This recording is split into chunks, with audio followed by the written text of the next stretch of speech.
تو کربلا بہت مشہور تھی، داستان کربلا بھی مشہور تھی.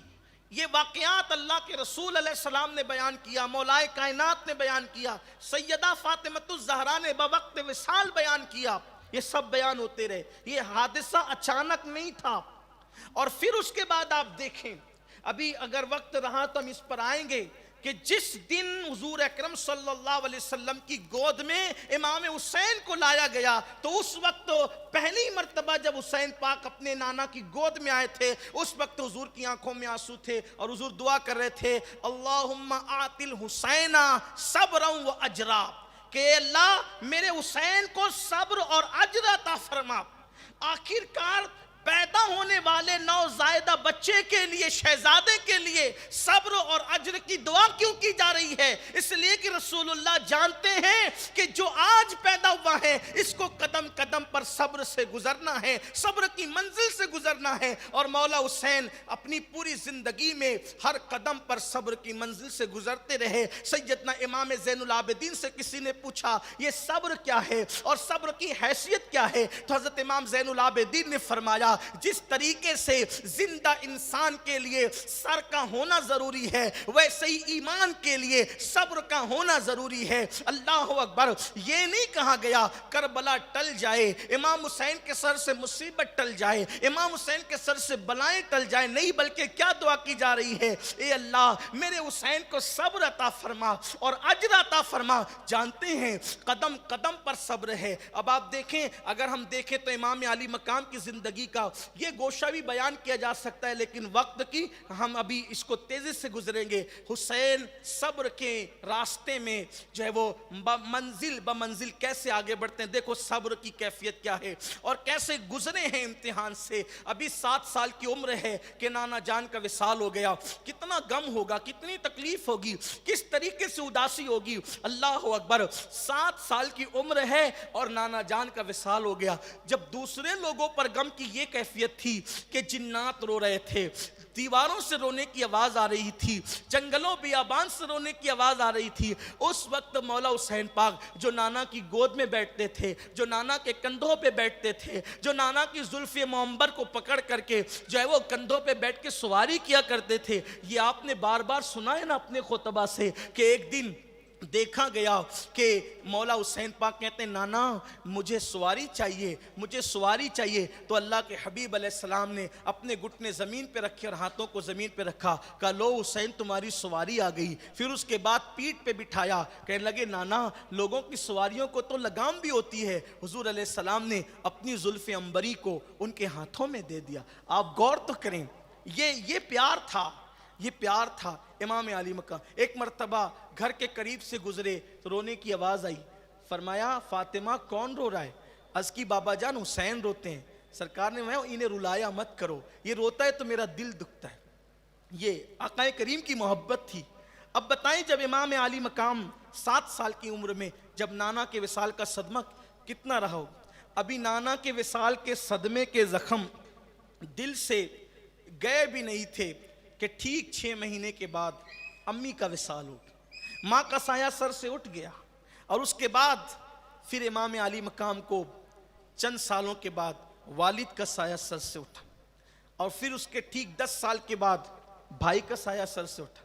اس کے ٹھیک 10 سال کے بعد کم و بیش جو ہے وہ 50 میں امام کی شہادت ہوئی امام حسن پاک کی اور 61 میں کربلا کا واقعہ پیش آیا. اور اس درمیان میں جو ستایا گیا وہ الگ، وہ ایک داستان ہی الگ ہے. اگر ایک ایک لمحہ، ایک ایک سال، 56 سال میں سے ایک ایک سال اگر بیان کیا جائے، زبان پہ میں قابو نہیں، دل میں ہمت نہیں، کلیجہ کانپ جائے. اور وہ بھی کسی ایسے آدمی سے جس کی خون کی شریانیں اس عرش مقام کی شریانوں، خون کی شریانوں سے منسلک ہوتی ہو، ان کے لیے تو قطعاً ممکن نہیں. لیکن صرف یہ بات اس لیے بیان کی جاتی ہے تاکہ ہمیں عبرت ہو کہ انہیں کتنا ستایا گیا ہے. آنکھ میں آنسو، پریشان کیا جانا، ستایا جانا، گالیاں دیا جانا اور ان کا صبر کر. اللہ اکبر. تو امام علی مقام علی جدی علیہ السلام نے گھر پہ کہا کہ جس کی پیشین گوئیاں اور غیب کی خبریں تھی اب ویسا لگتا ہے کہ وہ وقت آ چکا.